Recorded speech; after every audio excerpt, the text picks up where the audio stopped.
Hey guys, welcome back.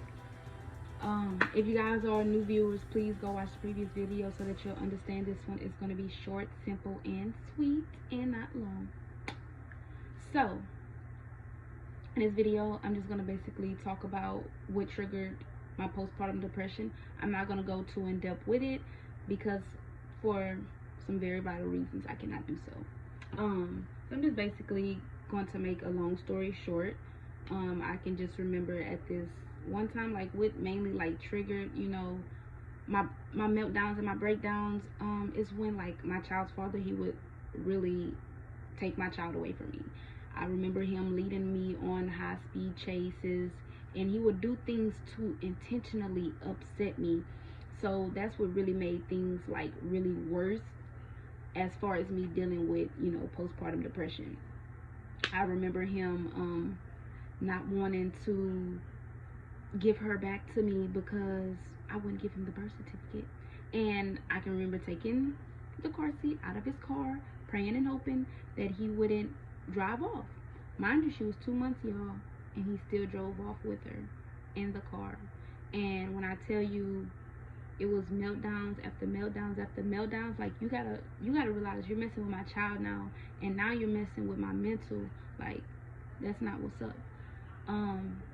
I remember him asking, can I take her for the weekend, Friday through Sunday? So I'm like, all right, cool, whatever.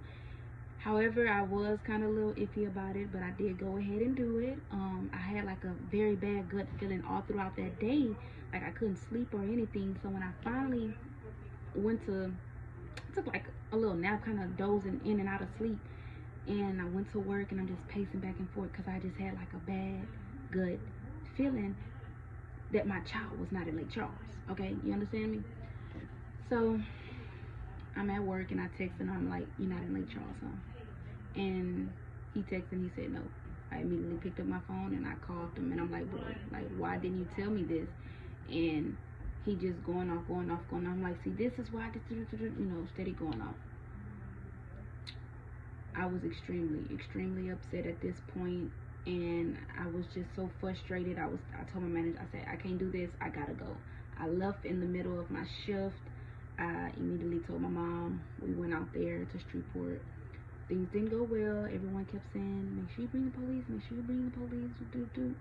I was so heated, ready to get my child. I didn't do as everyone kept telling me. So I went there. Boom, boom, boom, boom. Knocked on the door. No answer. Boom, boom, boom, boom. Knocked on the door. Who is it? I didn't say nothing. Boom, boom, boom, boom. Someone finally come to the door and they opened the door.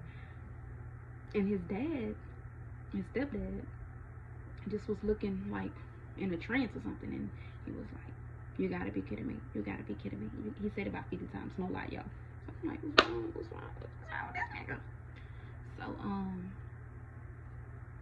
I then just was like, you know, can I get my child? Like, give me my child.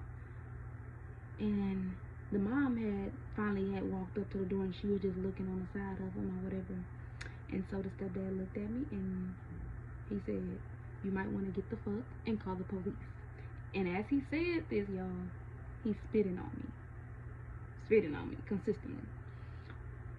So, I didn't even think I can even like handle such disrespect. But when you have a child, you start learning, like, you gotta maintain a calm song. You gotta be calm. Y'all know what I'm trying to say. But it was very hard. I then called the police to try to get my child back. They immediately called my child's father, so he raced over in 3.5 seconds, almost bamboozled my vehicle. Let me tell y'all the one of the laws here when it comes to custody. If one of those parents isn't around that child, or if that child is around a non-custodial parent, that other parent can get that child. So that's what I tried to do, but things didn't go as planned because I didn't have that police with me like I should have, and I didn't listen. But it was a lesson learned. Then it was like a back and forth situation. Like, the police didn't want to come out because it was a custody matter. So I'm like, okay, so what if this and this happened? Are y'all gonna come out here? Because I need y'all now. And so they finally came. It was basically like they was being messenger back and forth with one another. He didn't want to give her back to me, and I'm like, man, like, I need my child. Like, at this point, I need her. Like, you did this and you didn't even tell me that you were coming out here. If you would have told me, that would have been a different story. I probably would have still said no, but at least I would have known where you would have went. Y'all feel me? So I was like just beyond frustrated, y'all. I'm up here going off, just going off for the police looking at me like I'm crazy. Like, is something wrong? I'm like, come on, this is my child. This is dealing with my child. So now it's messing with my mental at this point. Like, my baby was only 2 months at this time, and he was doing all of this. Like, he was really doing things to trigger me. He was trying to break me. He was trying so hard, y'all. I promise. He was trying, and I was almost there. But we ain't gonna talk too much into it.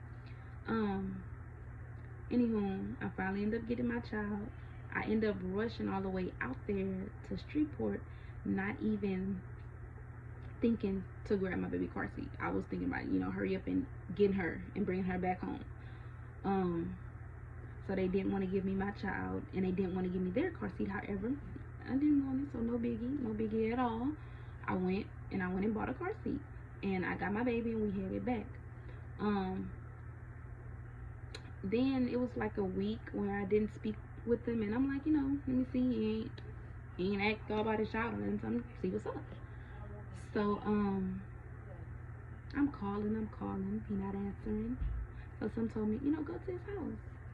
So I headed towards his house, and I spotted his car from afar. So then I'm following it. So he pulled in a Circle K. I pull up behind him. He get out and he look at me like what? So I just kept a neutral face. So then he's looking like what still? So he got back in his car and he drove off. He led me on a high speed chase. I'm talking about we in and out of traffic, and I'm with him. I'm on top of him, you hear me? But I ain't even gonna disclose the rest of it. Y'all tune into the next video to know more.